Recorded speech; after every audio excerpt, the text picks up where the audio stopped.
actually a friend of mine who talks about the student soirees that you throw every quarter. Right. Can you maybe explain what that's been like and the history behind that, especially how long it's been running for? Well, it's certainly ever since we came, Peggy and I love to do that, to have people over. I try to have anybody in any class I'm teaching, graduate or undergraduate, over at least once a quarter, and more often as possible.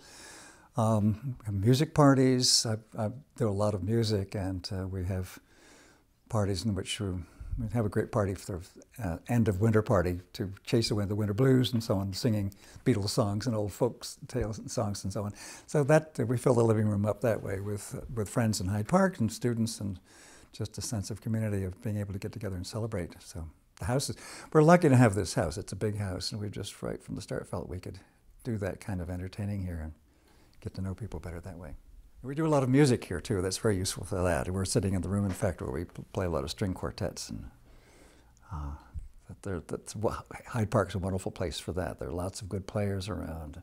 I play in the chamber orchestra. I prefer that to the major orchestra. It does music that I like better, and easier music too. I'm not a great violist, but I'm a very enthusiastic violist, and I love playing in the chamber orchestra. So we do quartets here a lot. Now, you did mention that strictly because you are a professor emeritus, now you just teach college classes. Right. But I was surprised to find you actually teaching during Humanities Day as well. And I recall you were teaching The Tempest as Utopia. Yep. And in one instance, someone in the audience actually couldn't hear you well. And I thought this was so heartwarming. In an effort for him to hear you better, you actually held up your tie the entire lecture so that you can pick up the mic from better. What is it about being a professor and having the opportunity to teach that is so important to you that you have continued it for such many of these years? Well, it's a wonderful kind of intellectual excitement, and there's really nothing quite like it. And it's nice to have Hyde Park here vested in a community where they're not just the university, but people all over Hyde Park and other parts of Chicago really love the fact that we have a Humanities Day when various people are volunteer, people who would glad to do this. I enjoy doing it because it's a chance to talk to people whom I will have not met before in some cases, and to pick a subject like that The Tempest is Utopia, and see if people want to come and see that. It's a kind of a six-ring circus, as you know. There are various things going on at different hours. It always frustrates me that I at least don't get to hear John Mearsheimer, for example, whom I worship as a lecturer, but he's always on at the same time as I am. So that's the only downside I can think to the pleasure of having an hour and a half to talk with people about the text like that they can learn to love better, I hope, than before.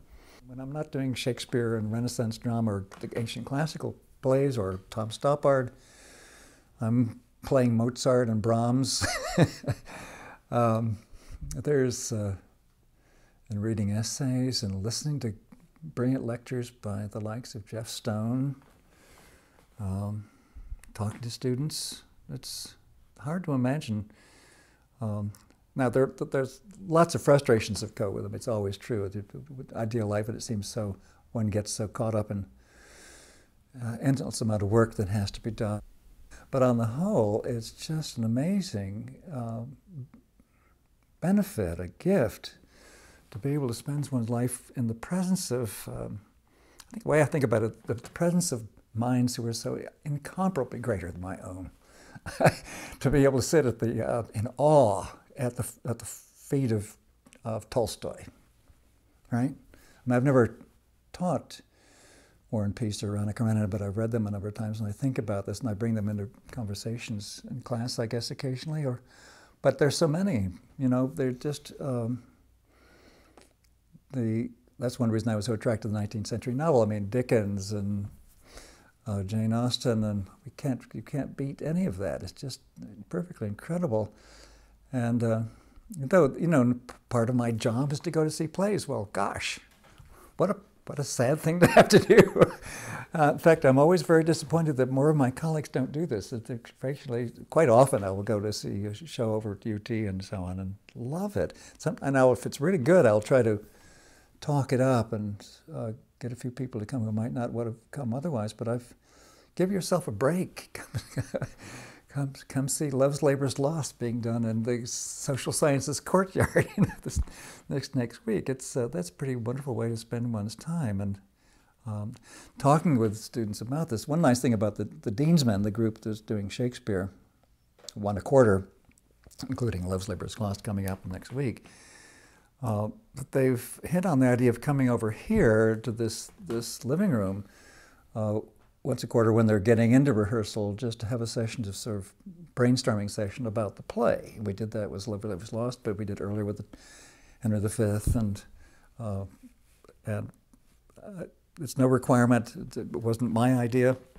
I don't know how it started, but we serve refreshments and have a bit of wine. That always helps a little bit too. And so it's just a nice occasion. They're such terrific people, and to see them getting, and to share that excitement, and then to, that way sometimes I don't think I've ever taught Love's Labor's Lost. It's not one of the big plays of Shakespeare, or The Two Gentlemen of Verona, which they did last year. There are a number of minor Shakespeare plays that are hard to fit into a course when they're competing with Hamlet and King Lear and so on. But they're good plays, and you get to a discussion with especially the group of bright undergraduates who are putting on a production. They're thinking about their roles, so you can, what are you thinking about when you're reading these lines of the king in Love's Labor's Lost? What's going on? What's at stake? Why are you, what choices are you making to put on this play? What's your spin on this, and what's it doing for you? So, wow, wonderful way to spend time.